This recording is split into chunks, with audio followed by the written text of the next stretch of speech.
Y bueno, hoy vamos a concluir esta serie sobre el Sermón del Monte. Hoy vamos a enfocarnos en el capítulo 7 de Mateo, pero antes de eso vamos a hacer un repaso muy rapidito de las diferentes entregas, de las diferentes partes que tuvimos con el Sermón del Monte. La primera fue las bienaventuranzas, Mateo 5 del 1 al 12. Ahí aprendimos que las bienaventuranzas son las características del creyente. No es una lista de requisitos, es más cómo se ve un creyente. Luego vimos sal y luz y ahí aprendimos que los cristianos tenemos un doble llamado, a ser sal y luz. La sal que detiene la corrupción del mundo y la luz que interrumpe la oscuridad a la que lleva el pecado en el mundo. Y todos los creyentes tenemos ese llamado. Y eso inicia en la medida en que vivimos con integridad, en la que reflejamos a Cristo en nuestro caminar, en la medida en que nosotros bendecimos, en la medida en que llevamos salvación. La tercera entrega fue vivir para Cristo. Y el vivir para Cristo es reflejar valores de integridad, respeto, pureza, compromiso, sinceridad, generosidad y ante todo, en el centro de todo, amor. No existe un creyente, no existe un cristiano que no refleje amor. Es algo que todos debemos procurar. Y finalmente, la semana pasada hablamos de intimidad, comunión y reino. Vimos la importancia de tener la intimidad con Dios, de no hacer las cosas para que nos vean, sino porque lo hacemos por amor a Dios, porque Dios nos ve. Hablamos de la comunión con Dios a través de la oración, también del ayuno, haciendo esto desde una motivación del corazón, no de una motivación religiosa, hacer las cosas para que me vean. Y finalmente hablamos del reino y dijimos, de acuerdo a Mateo 6:33, buscamos primeramente el reino de Dios, el reino de los cielos, y lo demás llega por añadidura. Pero cuando encuentro el reino de los cielos, ya que me importa la añadidura, ya tengo el reino de los cielos, no necesito nada más. Y hoy, pues vamos con Mateo 7. Y cuando estaba preparando este sermón, oré mucho y no encontraba cómo darle forma. Y sentí muy claro cómo el Espíritu Santo me decía, ¿para qué decorar la palabra? Si ya está hecha a la perfección. Yo no tengo que encontrar una forma de armar capítulos que sean más atractivos o que sean más coherentes de lo que ya están en la palabra de Dios.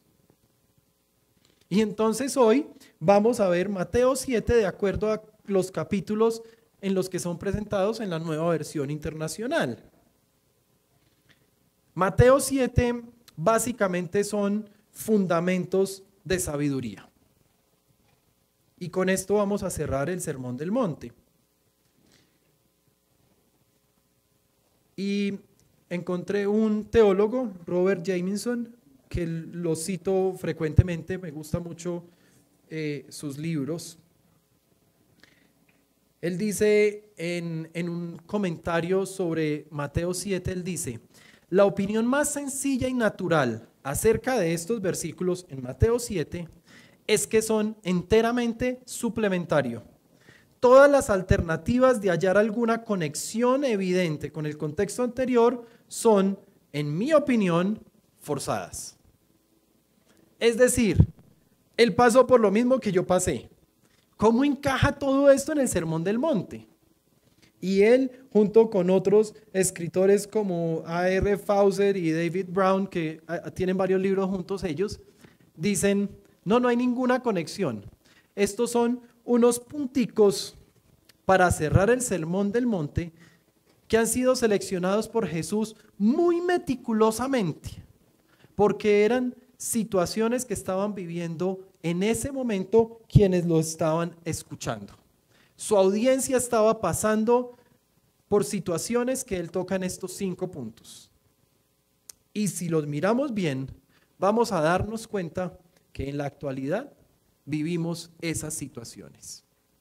Entonces, comenzamos desde ya. El primero de ellos es juzgar a los demás. Jorgito, ¿tú puedes abrir más la puerta para que no tape la cámara? Porfa. Es que está quedando allá en el video. Gracias. O cerrarla. Juzgar a los demás. Y es tal cual el título que está ahí en Mateo 7. La palabra de Dios, Jesús en el Sermón del Monte, él mismo dijo, no juzguen para que nadie los juzgue a ustedes, porque tal como juzguen, se les juzgará, y con la medida que midan a otros, se les medirá a ustedes.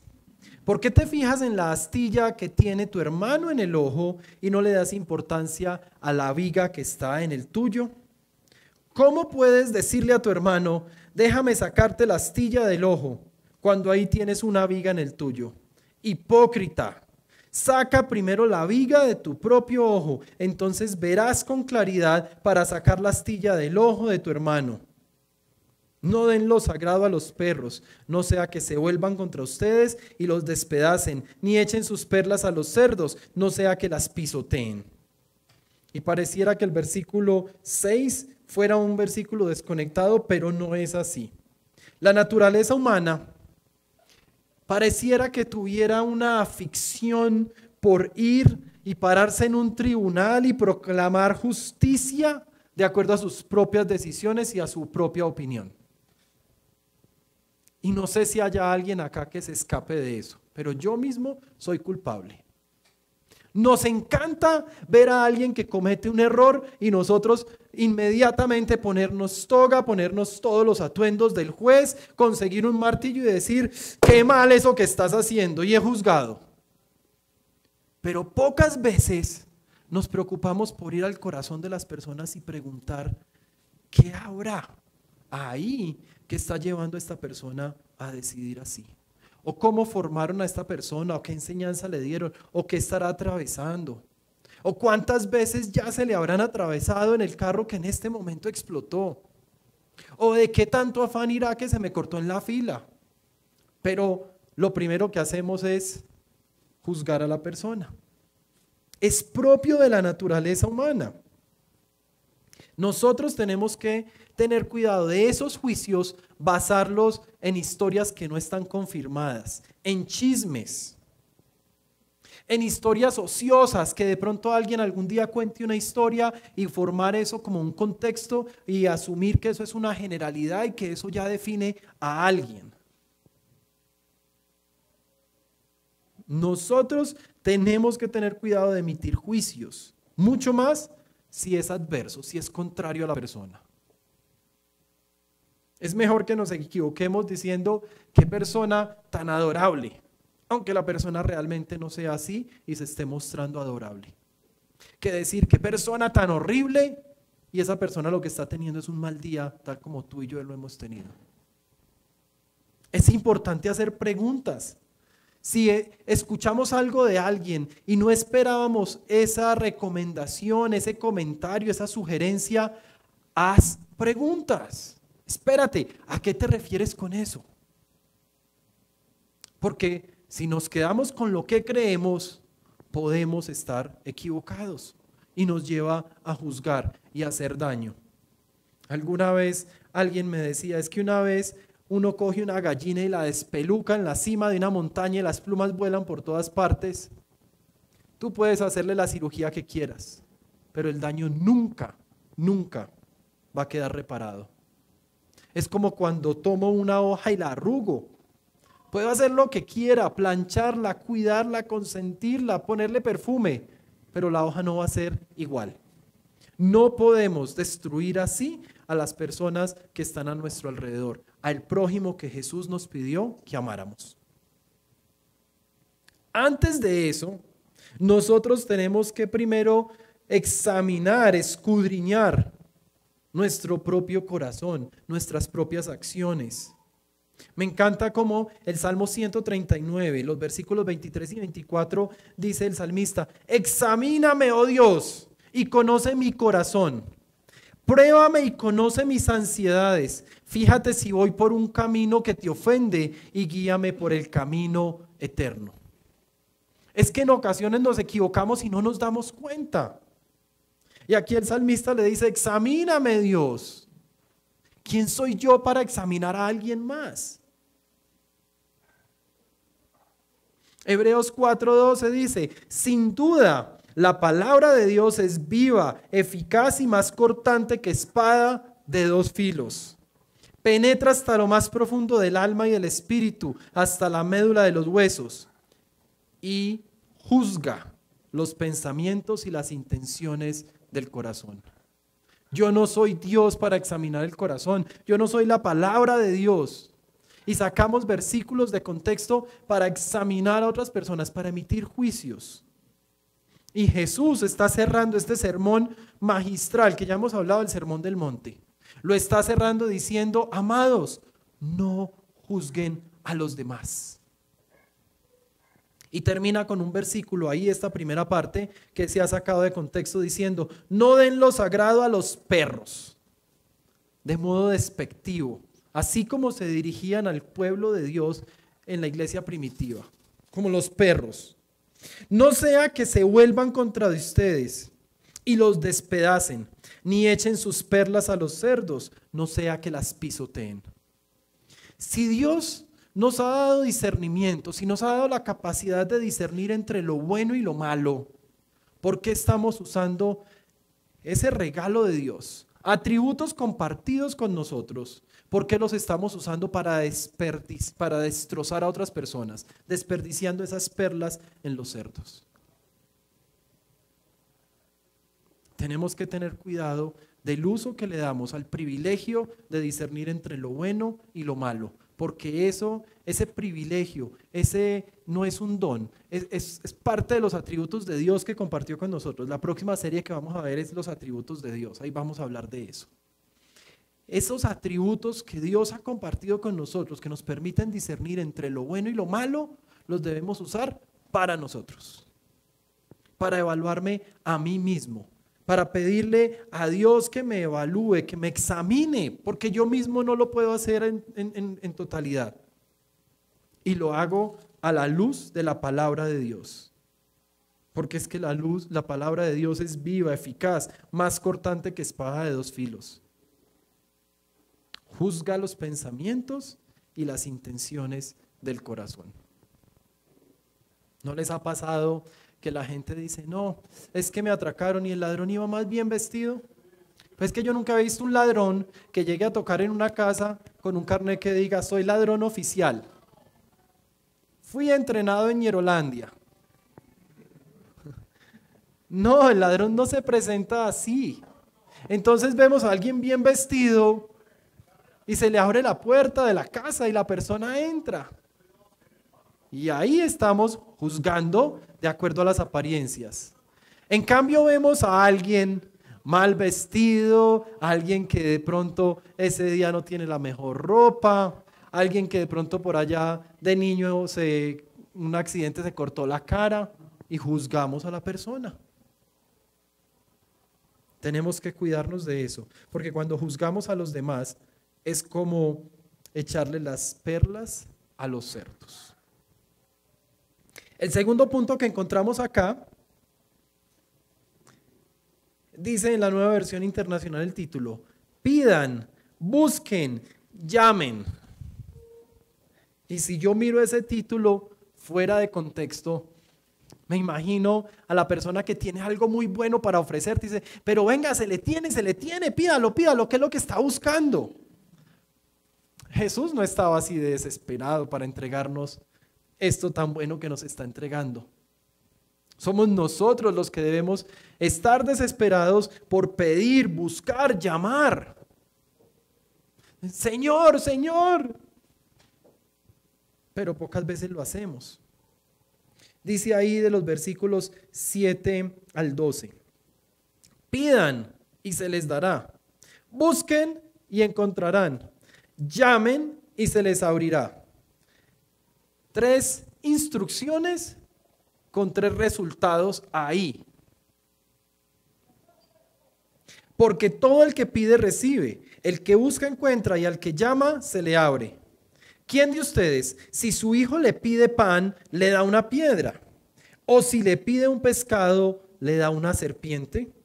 Pues si ustedes, aun siendo malos, saben dar cosas buenas a sus hijos, ¿cuánto más su Padre que está en el cielo dará cosas buenas a los que le pidan? Así que en todo, traten ustedes a los demás tal y como quieren que ellos los traten a ustedes. De hecho, esto es la ley y los profetas. Esto es conocido, en otras Biblias está incluso el título, la ley de oro. Lucio VII Severo fue un emperador romano. Fue gobernador entre el año 193 y el 211 después de Cristo. Él fue el primer emperador de origen norteafricano y fue el fundador de la dinastía Severa. ¿Sí? De hecho, estuve investigando un poquito más y cuando dice, uy, Severo, viene del conocimiento de todo lo que él hizo, porque fue un hombre militar destacado, gobernó con mano de hierro, él reprimió la opresión en contra del imperio, él expandió el imperio. El hombre, yo creo que era como se describe a una persona en el Salmo 1. Todo lo que hacía le salía bien. Este hombre se obsesionó tanto con la regla de oro que dice, en todo traten a ustedes a los demás tal y como quieren que ellos los traten a ustedes. Se obsesionó tanto que en las paredes del palacio mandó a escribir la regla de oro. Y eso es una foto de inteligencia artificial que dibuja lo más de bonito.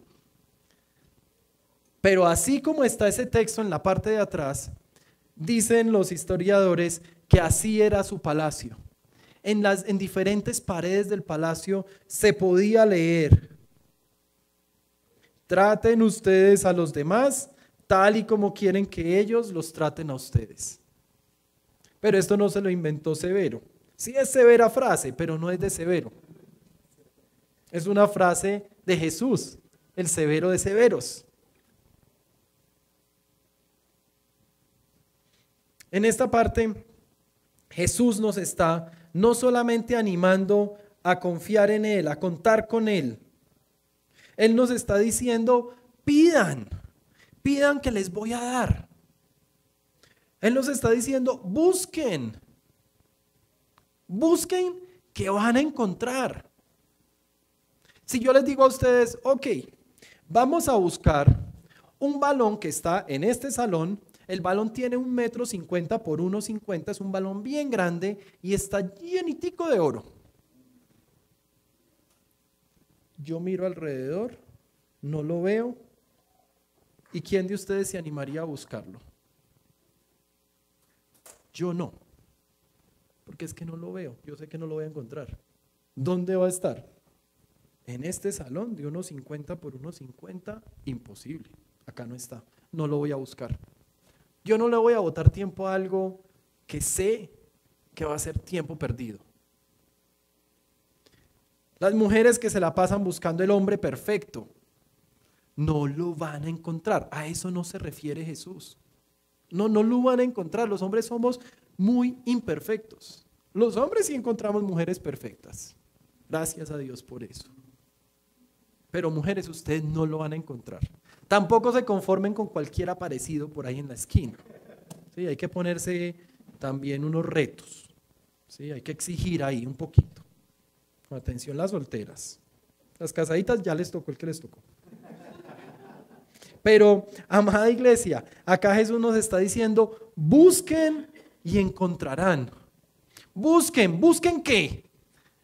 ¿Cómo terminó Mateo 6, el versículo 33? ¿Cómo terminó? Hoy les mandé por ahí la notica para que la tuvieran clara. ¿Busquen qué? Busquen primeramente el reino de Dios y lo van a encontrar. Lo demás vendrá por añadidura. Busquen y encontrarán. No saquemos este versículo de contexto. Aquí Jesús está hablando del reino de los cielos. Llamen y se les abrirá. Porque todo el que pide recibe, el que busca encuentra y el que llama se le abre. Él no va a cerrar la puerta del cielo a nadie que lo busque de corazón. No lo va a hacer. Él es misericordioso, Él nos amó. Y da unos ejemplos comparando a Dios con un padre. Estos versículos del 9 al 11 fueron completamente controversiales en ese momento. Porque los judíos en esta cultura se veía a Dios por allá lejano. Un Dios que sí hacía cosas para mi bien, pero porque Él sabía lo que yo necesitaba y lo que yo quería. Un Dios creador del cielo y de la tierra, el Jehová Jireh, el Jehová Rafa, el Jehová Sabaoth, todopoderoso. Pero fue Jesús el que dijo, papito, cuando dijo, Abba. Cuando trajo ese Dios acá cerquita, a ser un Dios amoroso, un Dios que se preocupa por mí y por mis sentimientos. Un Dios que es ese Padre presente, que está ahí para proveer. Y Jesús entonces usa estas preguntas retóricas para decir, ¿quién de ustedes si su hijo le pide pan, le va a dar una piedra? ¿Quién de ustedes haría eso? Papi, tengo hambre y le doy una piedra. Ni por chiste, porque si se daña los dientes, adivine quién va a pagar los dientes. O si le pide un pescado, le va a dar una serpiente. Y dice, si ustedes, aún siendo malos, Señor, ¿yo? Sí, yo. Yo soy malo. No hay de otra. No busquemos la persona que no es mala. Todos fallamos, incluso yo. No piensen que el pastor de esta iglesia es perfecto. No esperen perfección de mí, por favor, no. Es que esto se llama a sus pies, es a los pies de Cristo, no del pastor. Nuestros ojos no deben estar puestos en este tipo tan feo. Nuestros ojos deben estar puestos en el severo de severos, en Jesús. Amada iglesia, todos somos malos. Jesús dice, pues si ustedes aún siendo malos, Señor, ¿yo? Sí, tú también. Ah, bueno. ¿Saben dar cosas buenas a sus hijos? ¿Cuánto más su Padre que está en el cielo dará cosas buenas a los que le pidan? Lo que pasa es que nuestra versión de bueno es diferente a la versión de bueno de Jesús. Nuestra versión de bueno es siempre lo que nos gusta, lo que nos agrada, lo que nos trae placer. Pero la versión de bueno de Dios no siempre es así. Lo que nos da Dios siempre es bueno, no siempre lo disfrutamos. Una enfermedad, una quiebra financiera, un hijo sufriendo lo que está sufriendo Joseph en la clínica, no siempre es bueno. Yo sé que no es bueno, a mí también me causa dolor, pero es la voluntad de Dios, que es buena, agradable y perfecta. Y dice Romanos 8:28, a los que amamos a Dios todo nos ayuda para bien. Amada iglesia, si el emperador Severo, Lucio VII Severo, se obsesionó con esta frase, con la regla de oro, que dice que en todo tratemos a los demás tal y como queremos que ellos nos traten a nosotros, ¿por qué nosotros no nos vamos a obsesionar con esa frase? Yo no tengo palacio, no la voy a escribir en un palacio, pero sí la quiero escribir en mi corazón. Si quiero actuar y tomar decisiones en mi vida de acuerdo a esta frase, y sé que lo puedo lograr con la fuerza del Espíritu Santo que mora en mí. Entonces, pidámosle a Dios que ese amor nos permita a nosotros derramarlo hacia las otras personas y tratar al prójimo con amor. El siguiente título que encontramos en Mateo 7, la Nueva Versión Internacional, dice la puerta estrecha y la puerta ancha. Versículos 13 y 14 solamente, las dos puertas. No hay más. Acá no hay grises. Quien no está con Dios está en contra de Él. Es así de sencillo. O yo estoy con Dios o estoy en contra de Él. O yo escojo la puerta ancha o la puerta estrecha. pero no puedo caminar por el medio, aunque el mundo me quiera hacer pensar que así es. ¿Y cuál es la recomendación de Jesús? Versículo 13. Entren por la puerta estrecha, porque es ancha la puerta y espacioso el camino que conduce a la destrucción, y muchos entran por ella. Pero estrecha es la puerta y angosto el camino que conduce a la vida, y son pocos los que la encuentran. Claro, es que es angosta, es pequeña, la otra es grande y llamativa. La otra tiene luces, tiene música, tiene cosas que nos llenan las emociones. Pero la puerta estrecha, aunque está en un camino que me lleva a la salvación eterna, es una puerta que en pocas ocasiones la humanidad la ve, porque es pequeña y estamos aspirando a lo grande y buscando lo grande y andamos por la vida mirando hacia lo alto y resulta que la puerta es estrecha, pequeñita. Me recuerda a Jesús entrando a Jerusalén en un burrito cuando la gente lo esperaba en tremendo caballo. La entrada por la puerta estrecha y el caminar por ese sendero angosto no es nada más y nada menos que el camino de la cruz. Entonces nosotros debemos decirle no a la vida del yo, a lo que yo quiero, a lo que yo pretendo. Y debo guiarme más por la voluntad de Dios en mi vida.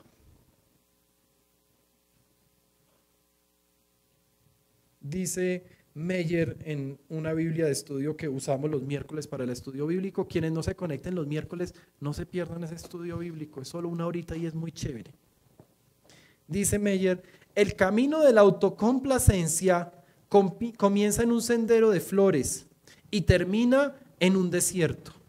El camino de la abnegación es empinado y difícil al principio, pero conduce a un paraíso de alegría.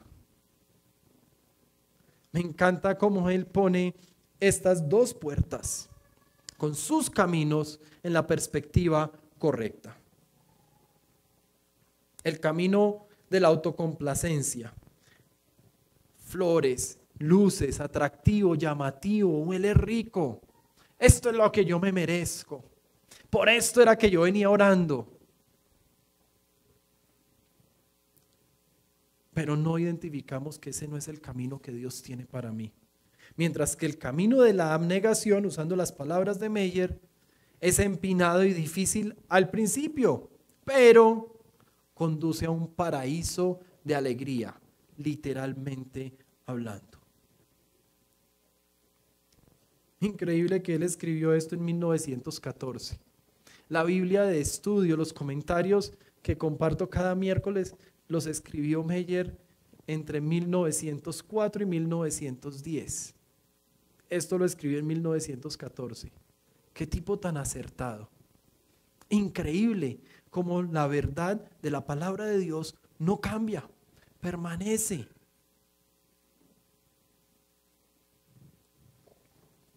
Cuarto punto, el árbol y sus frutos.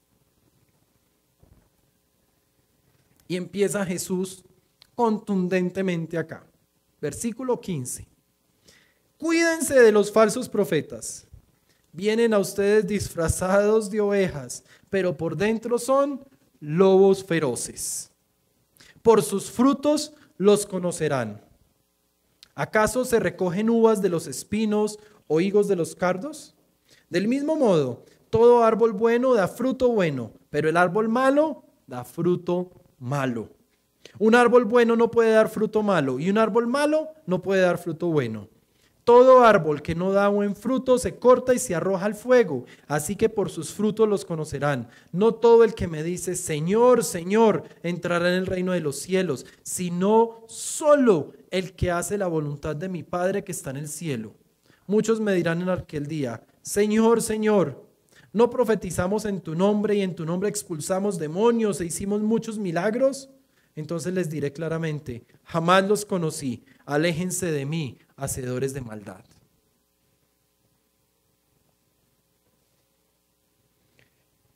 Amada iglesia, el que nosotros vengamos a la iglesia no es un indicador de la obra de Jesús en nuestras vidas. El que me lea la Biblia de Génesis a Apocalipsis no es un indicador de que yo esté salvo. El que yo me vista bonito y huela lindo no es un indicador del corazón. El valor del evangelio, el valor transformador del mensaje de Jesucristo, de la salvación de Jesucristo a lo largo de la historia se ha visto en los frutos. Es imposible decir que una persona es usada por Dios y esa persona no dé fruto. Ese fruto se ve manifestado primeramente en la persona que se vuelve sal y luz. Ese fruto es visible, ese fruto es innegable. Y hay muchas personas que se presentan, como dice la palabra de Dios, se presentan como ovejas, pero el fruto que da no es el fruto de una oveja. La forma en que hablan, cuando uno dice la persona peló el cobre, pues claro, es el lobo que está dentro que ya el disfraz no le pudo más. Y el mismo Jesús va a decir, jamás los conocí, aléjense de mí, hacedores de maldad. Y si Jesús los rechaza, ¿por qué nosotros queremos andar y congeniar y agradar a los lobos? Sí, somos enviados a los lobos, sí, así es, pero no estamos enviados a vivir como lobos, a congeniar como ellos y a dejarnos convencer nosotros de sus andanzas. Estamos nosotros llamados a llevar el evangelio para que ellos se convenzan de nuestras andanzas. Andanzas que, entre otras cosas, comienzan por una puerta estrecha, un camino estrecho, pero que me lleva a la salvación. En la actualidad hay muchos sistemas teológicos falsos. Se anuncian con ruidos, con exageraciones, prometen que acá hay dinero, que no hay más muerte, que no hay más enfermedad, que acá no va a haber quiebras financieras. Y cuando una persona llega con algún dolor a la iglesia, lo miran incluso como feo. Eso no es un sano evangelio. ¿Cómo probamos una sana doctrina? Primero la probamos a la luz de la palabra, pero segundo la probamos por el fruto que da. ¿Qué fruto está dando estos nuevos sistemas teológicos que se están imponiendo ahora? No va a ser fruto bueno, lo sé con seguridad, porque no es el fruto de Dios. Quinto punto y último, el prudente y el insensato. Por tanto, todo el que me oye estas palabras y las pone en práctica es como un hombre prudente que construyó su casa sobre la roca. Cuando Jesús dice estas palabras, se refiere a todo el Sermón del Monte, toda la serie que venimos estudiando. Cayeron las lluvias, crecieron los ríos y soplaron los vientos y azotaron aquella casa con todo. Azotaron aquella casa. Con todo, la casa no se derrumbó porque estaba cimentada sobre la roca. Pero todo el que me oye estas palabras y no las pone en práctica es como un hombre insensato que construyó su casa sobre la arena. Cayeron las lluvias, crecieron los ríos, soplaron los vientos y azotaron aquella casa. Esta se derrumbó y grande fue su ruina. Cuando Jesús terminó de decir estas cosas, las multitudes se asombraron de su enseñanza, porque les enseñaba como quien tenía autoridad y no como los maestros de la ley. El verano sirio es de intenso calor y la arena donde en el invierno anterior hubo agua, llega el calor y esa arena se solidifica y se pone dura. Entonces la gente puede caminar y siente piso firme. Solamente los constructores experimentados tienen la capacidad de abrir huecos para saber si esto es arena que se va a dañar con el agua, como dice la palabra, cuando caigan las lluvias y crezcan los ríos y soplen los vientos, o si están construyendo sobre la roca. Entonces, cuando se va a construir una casa, la persona no necesariamente sabe de construcción, llama al obrero y el obrero le dice, sí, acá se puede construir para ganarse el contrato. Y construye la casa de las personas en un lugar que está sólido, pero que no se sabe cuando llegue el invierno. Llega el invierno y la persona que pagó un montón de dinero para que su sueño se viera hecho realidad y tener una casa construida, resulta que cae la lluvia, crecen los ríos, soplan los vientos y la casa queda en el aire. Esto es una realidad que se vive en la zona donde Jesús estaba predicando. Pero Jesús la está llevando a la palabra de Dios, a un plano espiritual. Él está conectando lo que la gente conoce con ese Dios que no conocían personalmente. Jesús claramente es la roca de la que él mismo está hablando. En 1 de Pedro 2, versículos 4 y 5, dice, Cristo es la piedra viva, desechada por los seres humanos, pero escogida y preciosa ante Dios. Al acercarse a Él, también ustedes son como piedras vivas, con las cuales se está edificando una casa espiritual. De este modo, llegan a ser un sacerdocio santo. ¿Para qué? Para ofrecer sacrificios espirituales que Dios acepta por medio de Jesucristo. No para que Jesús les diga, aléjense de mí, hacedores de maldad. Él nos invita a cimentar quien nosotros somos en Él. No en lo que se ve sólido, no en lo que parece chévere.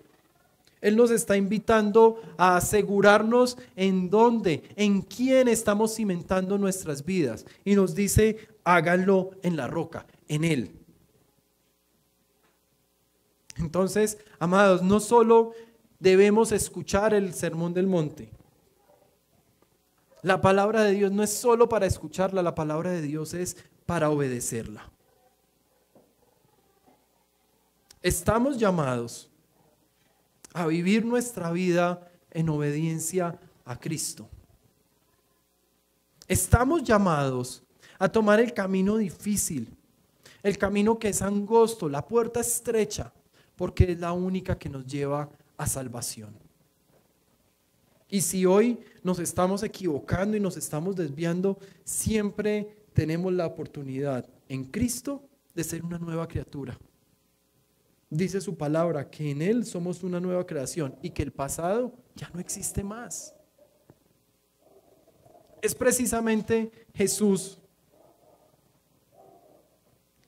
quien, conociendo los tiempos, siendo Dios, la última noche que tenía para compartir con sus amigos, con su círculo más cercano, les dio instrucciones claras.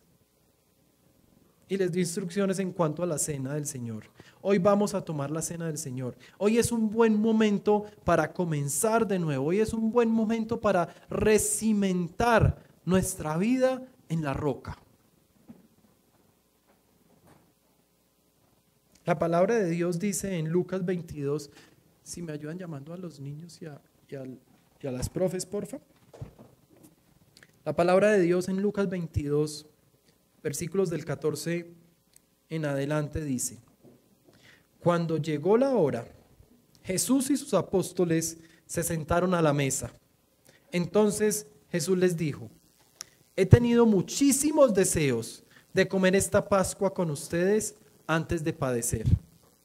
Pues les digo que no volveré a comerla hasta que tenga su pleno cumplimiento en el reino de Dios.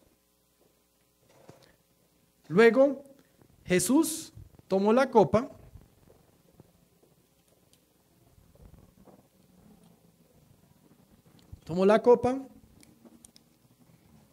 y dando gracias dijo, tomen esto y repártanlo entre ustedes. Les digo que no volveré a beber del fruto de la vid hasta que venga el reino de Dios.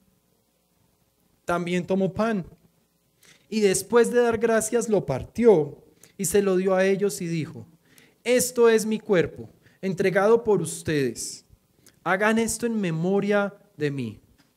De la misma manera tomó la copa después de cenar y dijo: esta copa es el nuevo pacto en mi sangre, que es derramado por ustedes. Jesús no solamente está diciendo que esta es su sangre y que este es su cuerpo. Estos son símbolos. Así lo presentó Él. Él está diciendo que esta sangre que Él derramó, la sangre que recordamos con este jugo de uvas que Él derramó, limpia todos nuestros pecados. Y claramente en 1 Corintios 11, en el versículo 27, Él dice: cualquiera que coma el pan o beba de la copa del Señor de manera indigna será culpable de pecar contra el cuerpo y la sangre del Señor. Así que cada uno debe examinarse a sí mismo antes de comer el pan y beber la copa. Hoy vamos a tomar la Santa Cena. Qué bonito que coincidió con el cierre del Sermón del Monte. Qué bonito que podemos mostrarle al Señor Jesucristo nuestra obediencia, haciendo algo que Él mismo nos pidió que hiciéramos hace más de 2000 años. Hoy vamos a tomar la Santa Cena. El vino, que es un jugo de uvas en este caso, y el pan. Vamos a orar para bendecir. Tatiana va a bendecir el vino, Jorgito va a bendecir el pan. Y luego de eso, mientras yo oro por cada uno de nosotros, vamos a pasar el pan y el vino y esperamos al final para tomar toda la Santa Cena juntos. Amado Dios, gracias, Señor. Gracias por permitirnos tomar la cena contigo, Dios. Gracias por llamarnos, Dios, a ser tus hijos. Gracias por tu infinita misericordia. Hoy queremos darte gracias por esa sangre que derramaste por nosotros, Señor. Inmerecido todo, Dios. Gracias, Jesús. Gracias por lo que hiciste, Señor, por nosotros en la cruz. Bendice, Padre Santo, este vino, este jugo de uva, Señor, que nos recuerda, Padre Santo, la sangre que derramó tu Hijo Jesucristo por nosotros. Bendícelo, Dios.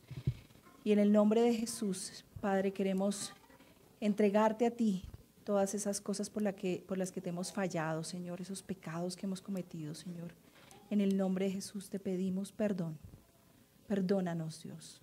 Gracias, porque tu sangre nos limpia. Y hoy, ante ti, venimos a pedirte perdón, arrepentidos de corazón por todo lo que te hemos fallado. Amén.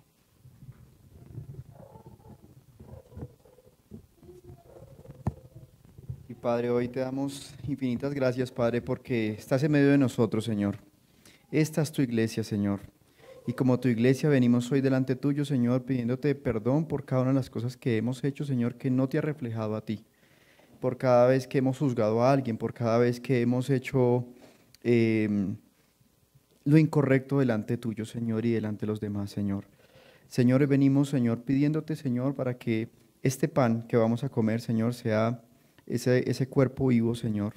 Ese cuerpo que fue molido en la cruz, que fue pues expuesto y que fue maltratado por mí, porque mis pecados fueran borrados, para que fuera yo presentado blanco como la nieve delante de tu presencia, Señor. Y hoy queremos, Señor Dios mío, no tomarlo como algo menor, sino como realmente algo que impacta nuestras vidas, Señor, y que pueda, Señor, ser esa representación viva de que tú, Señor, fuiste entregado, Señor, y que diste tu sangre y tu cuerpo por nosotros y nuestros pecados. Gracias, Señor, y te entregamos, Señor, esta cena en el nombre de Jesús. Amén.